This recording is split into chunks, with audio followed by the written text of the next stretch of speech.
It's Numbers Don't Lie, powered by Sofascore here on CBS Sports. Golazo. Hansi Flick, tactical genius. Well, Barca are the Super Cup champions. Chris Wittyngham, Nico Cantor, ready to break down this epic era of Barcelona, who have just beat Real Madrid once again in the Spanish Super Cup. And Witty, Hansi Flick in finals is perfect. Yeah, that's sort of the staggering number coming out of this, especially when you consider sometimes I think people assume that it is the manager that is more defensive that can win a one-off game, whereas Hansi Flick plays incredibly aggressive tactics, and yet here we are, 8 finals, 8 wins for him in charge of Barcelona, and of course of Bayern Munich.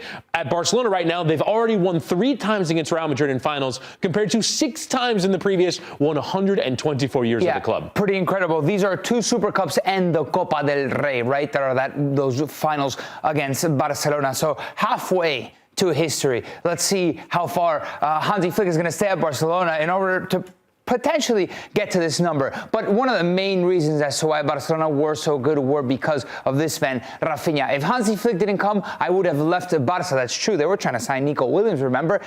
Rafinha says he changed everything. He told me I was going to be important. This is what a player needs. Confidence, and Rafinha has it in abundance. Yeah, and I think you remember a point for Rafinha at Barcelona where I think a lot of fans thought he wasn't Barcelona level. He wasn't good enough. I think this is the kind of Rafinha that we're talking about, where goals and assists per 90 has almost gone up 0.3 since Hansi Flick has taken over. Shots per 90 has gone up. Key passes per 90 has gone up. His Sofascore rating has gone up. He has improved dramatically, and I think you give a lot of credit to Hansi Flick for playing a little bit differently than Barcelona typically do. Under Xavi, it was much more of the tiki-taka possession base, and while they are still very good in possession, they're very good with the ball, they're much more aggressive. Yeah. They attack their opponents rather than trying to play through them. I think that has really suited his game. Yeah, definitely. I mean, it's ruthless. Meanwhile, these numbers haven't gone up that much. The one that I see a little bit more significance is the goals and assists. This is kind of like a relentless Barca, offensively more than anything else. And it just feels like when this guy leads the line, Barca has a different look and definitely a more offensive, aggressive feel to it. I think you noticed it when he was gone for a portion of the early part of the season. I think they lacked that bite. Yes, they had some really good technical operators. Lamine Yamal also missed some periods as well. But I think Rafinha brings something that no one else in this Barcelona squad can. Yeah, absolutely. All right, let's keep on looking at more numbers about this Barcelona team, and especially through Hansi Flick. He managed 86 games for Bayern and scored 255 goals.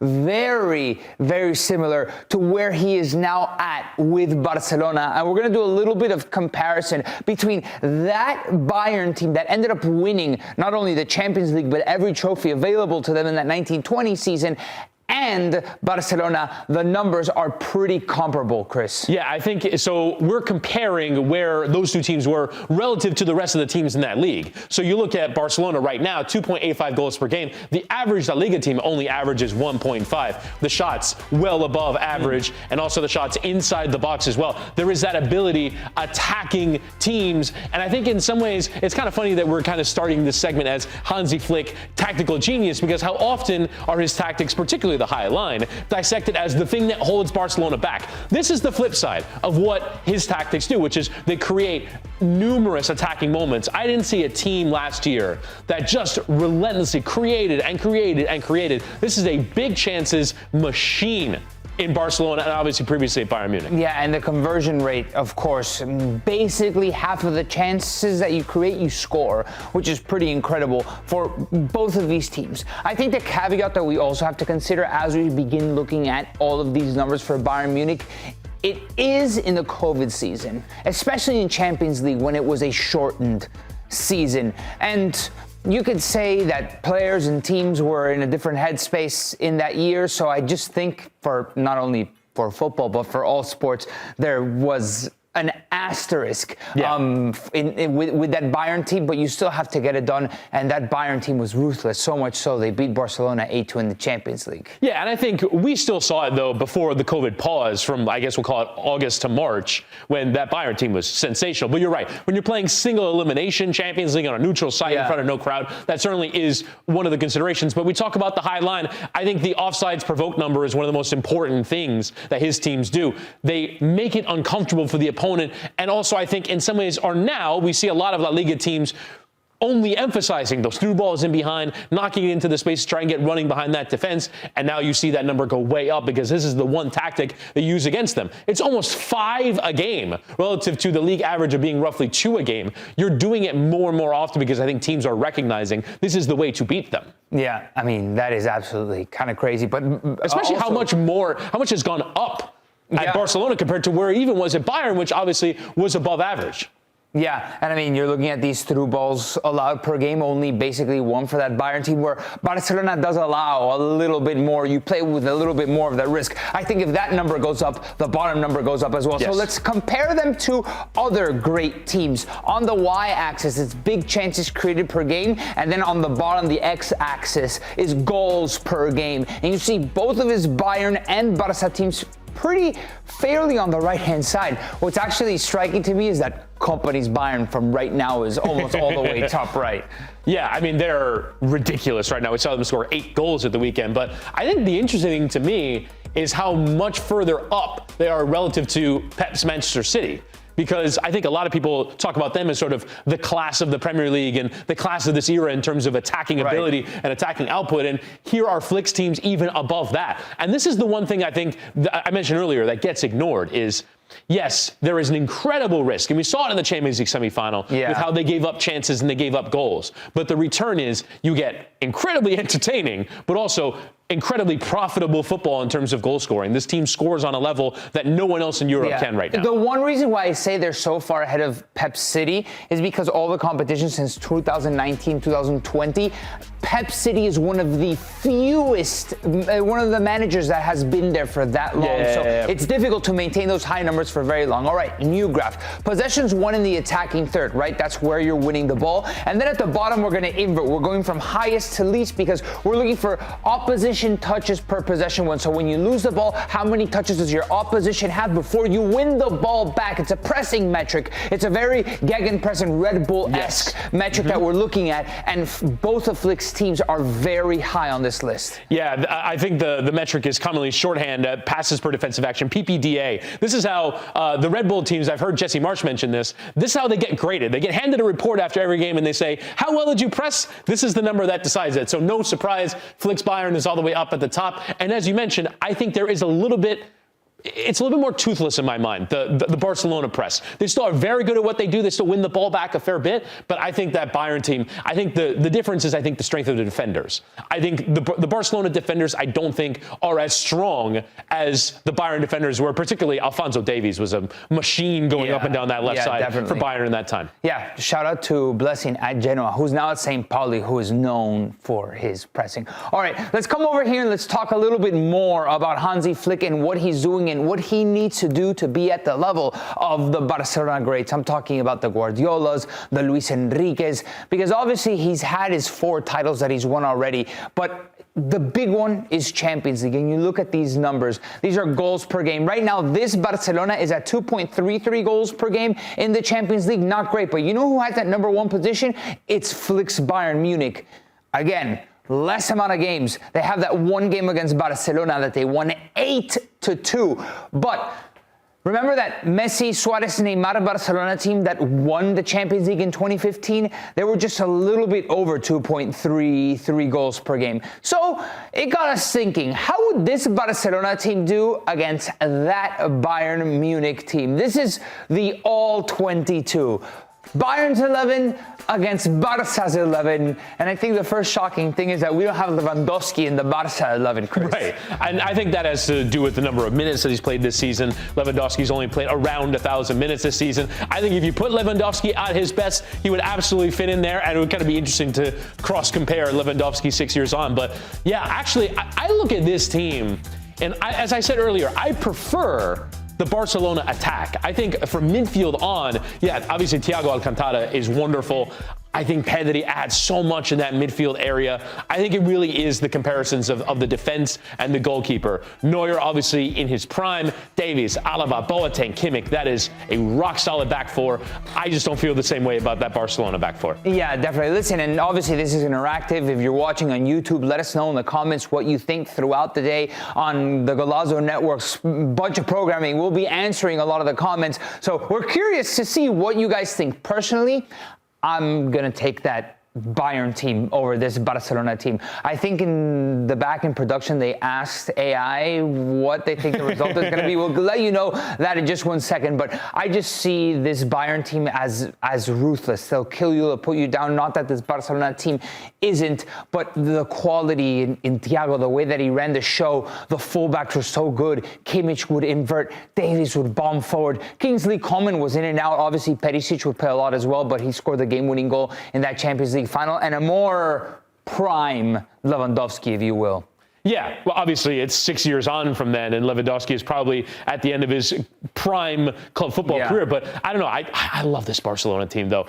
The way that Lamine played at the weekend, I know he doesn't get involved in any of the goals or the assists, but just again dribbling at his opponents and weaving his way through everyone. Yeah. I just think he brings a dynamic that I'm not sure anyone in that Bayern team does. Yeah, definitely. And maybe my tune will change come 5 months from now, but we'll see if this is the formula that will help Barcelona win the Champions League. So production, by the way, what do we have on that AI answer?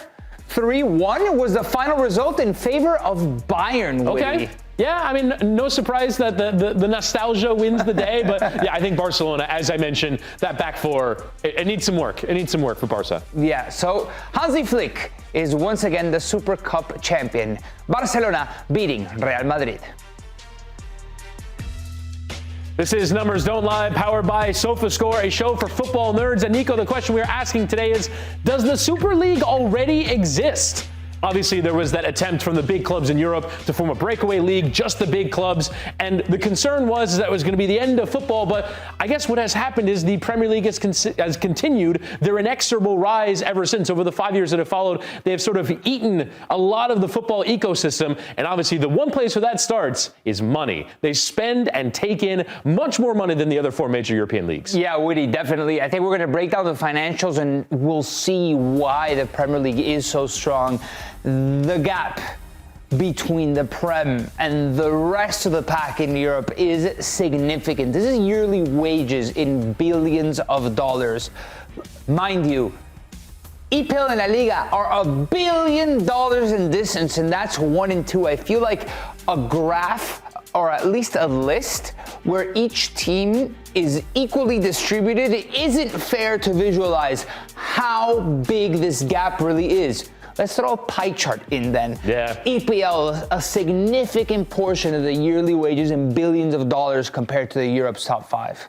Yeah, obviously it's 34% relative to the rest of the competition. And I think you look at some of the major reasons why over this period. You had the COVID pandemic, which I think put a lot of clubs up against it financially. Barcelona and Juventus, to name two, that were big spenders, big transfer fees, big wages, and all of a sudden they realized we can't do this. The amount of debt that we're carrying is ridiculous. So they have spent more reasonably, and so those numbers have gone down for them. Let's remember that the team that really spearheaded this was Real Madrid through Florentino Perez, a publicly owned entity. In Bundesliga, with a 50+1 rule where the majority needs to be public shareholders instead of private shareholders, and in EPL, we see these consortiums that are multi-billion-dollar consortiums of the richest people in the world putting all of their assets together to be able to purchase these clubs. And not only that, you have the backing to go out and buy some of the best players. I mean, Real Madrid has found a way to attract the best players in the world, and so has Bayern, another one of those 50+1 publicly run clubs and institutions, and they actually do a pretty good job. But the rest of the pack, Woody, look at City, look at Arsenal, look at Liverpool. I mean, the fact that United is where there is and they still have these yearly wages that are beyond what Atletico Madrid spends, for example, it's pretty incredible. Yeah, it's absolutely extraordinary. And I think you look at even that next crop of teams, there's Tottenham, there's Villa, ahead of Inter, who made the Champions League final. Aston Villa spent more than Inter, and Inter were in the Champions League final last year. It's extraordinary. Newcastle, even Nottingham Forest and West Ham. These are relegation candidates. Yeah. Nottingham Forest and West Ham, less so, I think, as the season progresses for Nottingham Forest. But if Nottingham Forest is basically spending as much as Roma, we have Champions League aspirations, Scudetto aspirations. Yeah, it's absolutely wild. And I think in some ways this is defining how the Premier League have sort of won the football wars. I think they have captured the imagination of the rest of the world. Obviously, within Italy, Serie A is the most popular league. But in the rest of the world, where you can kind of pick and choose what football you want to watch, the Premier League is the league that has won. Yeah, definitely. I mean, this is staggering, really. And not only that, there's an attractive product. It's broadcast and it's televised, really nice. The complete package is incredible. But, I mean, you're going to look at these transfer fees paid by teams not completing the Champions League, and you say, sure, it's top-heavy because a lot of these teams are in Champions League. They spend a lot. But it probably even gets worse when you consider teams not in the Champions League compared to the rest of Europe. Yeah, I mean, if you think about the transfer fees that clubs like Brighton spend obviously they brought in a lot of money, but they spend a ton as well. Manchester United is technically not in the Champions League, so obviously they would be a huge factor in that consideration. But you're talking about half the spending. For me, the most startling number is the La Liga number, because you mentioned they're second in wages. That's all being carried by Barcelona, Real Madrid, and Atletico Madrid. Yeah. Were it not for them, the other 17 teams have the spending power that's probably half of what Liga is. And it's just not a league that is built to create competition for those top teams. Yeah, definitely. So, I mean, we're looking at a couple of high fee purchases from the not top 6 teams in the Premier League. Dan N'Doye goes for $42 million to go to Nottingham Forest, who had a significant window in the summer. Given where they're at, I think it's a little bit of an anomaly. We expect Nottingham Forest to be they're a little 17th in the Premier League right now. Again, we just mentioned this. These are teams that are towards the bottom of the table, and they're paying $40 million for Jean-Claire Todibo. This is, Crystal Palace was able to take Jeremy Pino away from Villarreal.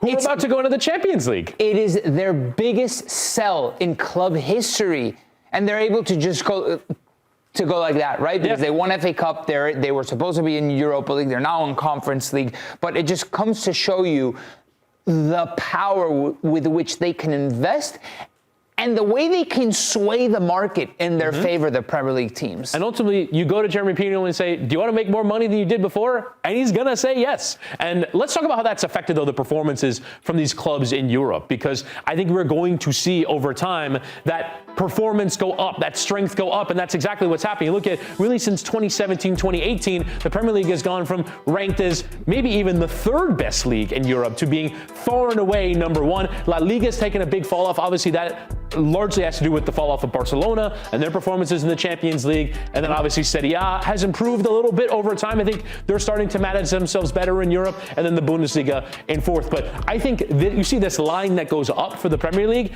it only goes further up from here in terms of the UEFA coefficient. Yeah, obviously for the UEFA coefficient, we need to consider the last 5 years from that point. So if you're looking at 2016, you're considering the last 5 seasons before 2016.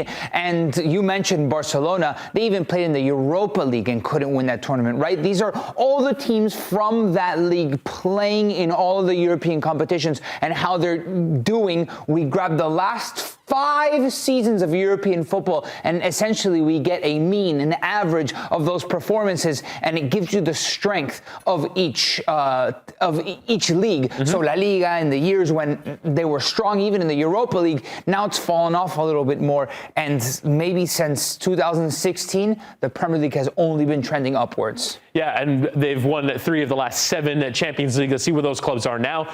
All 6 Champions League teams from the Premier League are in the top 13 of the league phase. And obviously in the Europa League, you have Villa in 3rd and Forest in 11th. Crystal Palace probably a surprising 10th, given their financial strength relative to the rest of the competition, but still in there to go and win it in the knockout phase. Yeah, definitely. We'll see how they do perform in that knockout phase, but Villa is a favorite to win this tournament. Nottingham Forest, with the players that they have, maybe it's not a name that in modern history we're used to seeing in Europe, but it's a team with high expectations that has spent a lot of money. And Arsenal, Liverpool, Newcastle, City and Arsenal, with the experience that they have, even don't write off Liverpool just yet. Maybe in the Premier League, winning the Prem is not a possibility, but don't rule them out of the Champions League.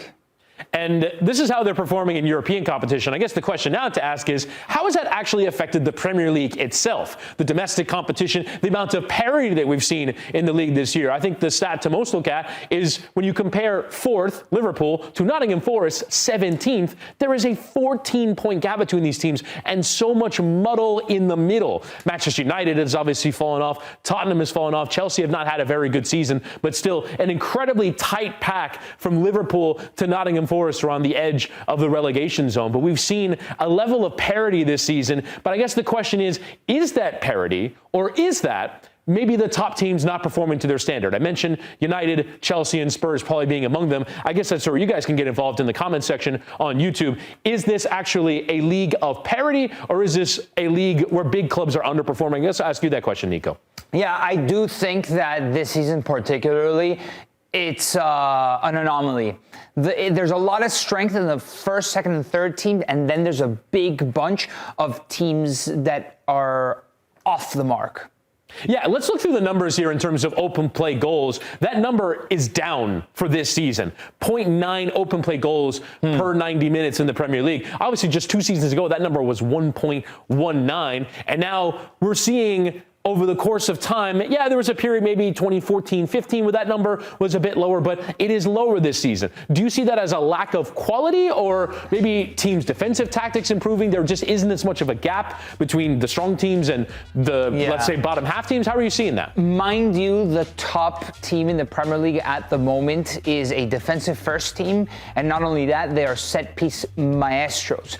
I'm looking at a trend that has been rising for the last 10 years, almost exaggeratedly so in that 23-24 season. And to some point, there is going to be an adjustment. All right, we can't just be back and forth every single game. We can't just have this gung-ho style of football. There's a lot more games for these Premier League teams in a calendar, in a season, in a campaign. It is exhausting. So I do think there's some sort of adjustment, especially when the trendsetters are leading the league right now and they're defensive first. And I think as well, you can talk about the style of play as it relates to the league. I think this is where this graphic comes in. You're going all the way back 15 years ago. Number of open play shots per game was at over 10. That number has steadily declined over time, had a little bit of an increase 2 seasons ago, but we're right back at 8.4, which is the lowest over this period. I think a major part of this, we're on a show for football nerds. The analytics have played a huge part of this. I think there's a real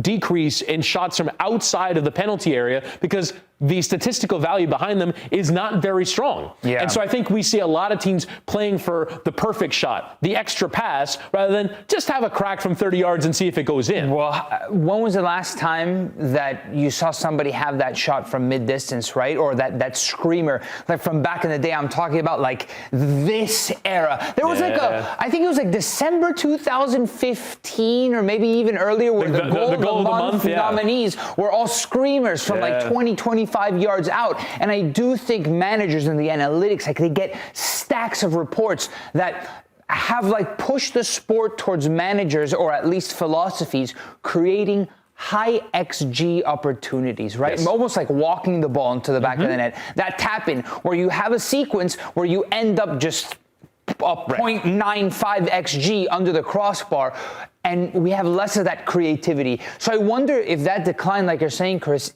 is attributed a lot to that, to like this almost scientific thinking of behind the trying game, to perfect it through the numbers, instead of like that feeling to try to just have hit one, it. son. Shoot. Hit it. When was the last time you heard everybody go shoot? Right. And that guy takes a shot. No one's in the crowd going, that's only a 0.02 XG value. It's a bad shot. No one's doing that. But yeah, obviously the style of play has changed in the Premier League. The competition has changed, and that's because the amount of money that comes in. Is it the Super League already? React in the comments. Here on CBS Sports Golazo, it's Numbers On Live, powered by Sofascore, and we will review the 2025 Team of the Year. Chris Wittyngham, Nico Cantor, ready to walk you through this. We would have done it last week, but Ruben Amorim got sacked, so obviously we had to pivot. Roll the rundown out. Let's take a look at it. Joan Garcia, and this is the 2025 calendar year, so half of that time is with Espanyol, half of that time is with Now. Valdemar Anton and Nico Schlotterbeck being in there is actually surprising. Mind you, this is the best Sofascore rating, which is a bunch of data points compiled into one that basically give you this coefficient from 0 to 10, Witty. Yeah, I love this system too that could never be deployed in an actual game. But you know what? It doesn't matter because we got to get the best players in. You mentioned the defenders. No surprise, Yamal and Pedri and Rafinha representing Barcelona. Bruno Fernandes in that midfield. Michael Olise, who I thought was absolutely sensational last year. You know who was a player? I guess it's because of the injuries in the first half of this season. Ousmane Dembele, the Ballon d'Or winner, is not in this team. Yeah, definitely. It would be because of the injuries. Yeah, I would imagine so. And I don't know how much those performances or him slowly getting back into it affected his overall rating, because from January to May, he was absolutely unstoppable. Mm-hmm. But it's interesting that a lot of these guys, or some of these guys, changed teams. Like I look at Michael Olise, but we did mention Joan Garcia went from playing for Espanyol to playing for Barcelona and being lights out, so much so that the narrative has shifted in favor of Joan Garcia joining the national team, making his national team debut, where Unai Simon has really been the main guy for so long. So, mind you, this is the trio that he'd have to work his way into for the Spanish national team at the World Cup. He's producing more saves a game than either of these two. But this is a team that's obviously a little bit more exposed, perhaps, than David Raya and Unai Simon's Arsenal and Athletic Club combined. Also, mind you, 3.4 with Espanyol as well, that probably has to rely on goalkeepers saving them a bunch of times. Yeah, I think the goals prevented metric is usually the first one I look at in terms of goalkeepers. You look at 8 goals prevented over the calendar year is an absolutely incredible figure. And you talk about that level of exposure. You're basically, as Joan Garcia, dealing with 20 one-on-ones over the course of half a season, 25 one-on-ones over the course of half a season, and he has come up big in a lot of those moments. But I think as we go now to WTF Stats of the Week, let's look at a very FA Cup-centric WTF Stats of the Week. Okay. And we'll begin with Manchester United losing at the weekend to Brighton, which confirms that they will have the lowest number of games that they have ever had in a season since before the First World War, 111 years ago. Wow. The World War was the reason why they only played 40 games that season. Really? You get knocked out in the Carabao Cup in the first attempt. You get knocked out in the FA Cup in the first attempt. You're not playing in Europe. 38 Premier League games. They're only playing 40 games, and you would think they would take that time to improve. Instead, they've sacked their manager, and here they are. So only playing 40 games 111 years ago was because of a war breaking out in the world, and now it's war breaking out in the boardroom, basically. Jeez, this is not great. Yeah, not great. So Crystal Palace lost to Macclesfield FC, formerly the Phoenix Club of Macclesfield Town. They are non-league. It's the first time since 1909 that the FA Cup holders, the reigning champions, were beat by a non-league team. Guess who was that team that ended up beating Wolves in that 1909 season? Was it Crystal Palace? It was. Wow, when they were non-league. Yeah. Crazy. Over 110 spots between Macclesfield FC and Crystal Palace. Incredible achievement for a town that desperately needed that result. Yeah, definitely. All right, and to round off this segment, we always like to add a little bit of trivia. We don't know what's happening. It's first guess the player and then guess the team. So without further ado, we're going to try to guess a little bit who is the mystery man here. So this is guess the player. We're looking at shots per game in the Premier League. Clue, they are all from the same club. So I would imagine it's Arsenal, right? Would it? I don't know. I feel like they're a team that don't necessarily crank up the attacking chances. They're not getting tons of shots per game. Okay, I guess that is the... What? Like who's next? Who's here? Honestly, I'm thinking like Newcastle. Like Nick Voltemata and Harvey Barnes and something like that. Clue number 2, none of them is the club's new center forward signed this summer for $76 million. So maybe like Anthony Gordon, Harvey Barnes.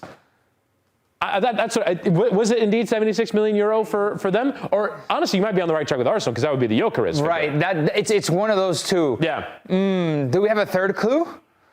Production? No, all right. No, so go for your guy. You're going to go the Arsenal guys? Oh, no, it's all the Manchester United guys. Wow, it's Šeško. Wow, look. And I mean, they're nearing Champions League places. All right, Cunha and and Bruno's up there. That doesn't surprise me. But that Cunha and Mbeumo are taking that many shots per game. Yeah. Well, pretty impressive for them. I mean, Jared Bowen is a team that's fighting for relegation. Yeah.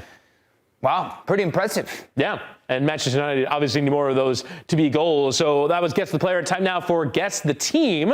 Okay. And the production team will now reveal the clues to us for what the team is that we're guessing. A top 5 league team currently sitting 8th in its league with these stats: 7 wins, 7 draws, and 6 losses, and a 21 goals for, 16 goals against goal difference.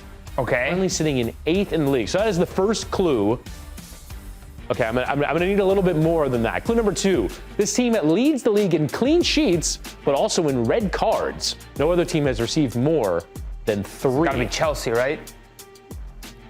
Well, yeah, I mean, Chelsea are certainly there. But with clean sheets and red cards, the clean sheets. Oh, I actually know the answer to this. Or do I? Yes. Okay, so in a league game on December 13th, they scored a late winner despite being 2 men down. This is Lazio, because I was commentating that game that Lazio beat against Parma. They were down to 9 men in that game, 7 red cards. Their mascot is an eagle. Wow. That is the correct answer. It is Lazio. And I remember that game against Parma. It was on actually broadcast CBS. And Lazio were down to 9 men in that game. Yeah, they picked up a ton of red cards this season, and honestly do not play a very aesthetically pleasing style of football. But Maurizio Sarri is grinding out the results. Currently in 8th. Pretty impressive that they have the most red cards, but also the most clean sheets. Yeah, it's a real riddle. It's a real riddle, Lazio, this season. I feel like somehow that would work inversely against each other. Exactly. All right. Well, that's why there are WTF stats, right?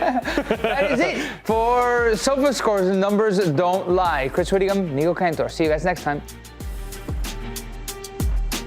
Hey, thanks for watching this video from Numbers Don't Lie. Be sure to catch our show every Monday at 5 p.m. on YouTube. And for news and insights from leagues all around the world, including Serie A, EFL, and all UEFA competitions, both men's and women's, don't forget to sign up for Paramount+.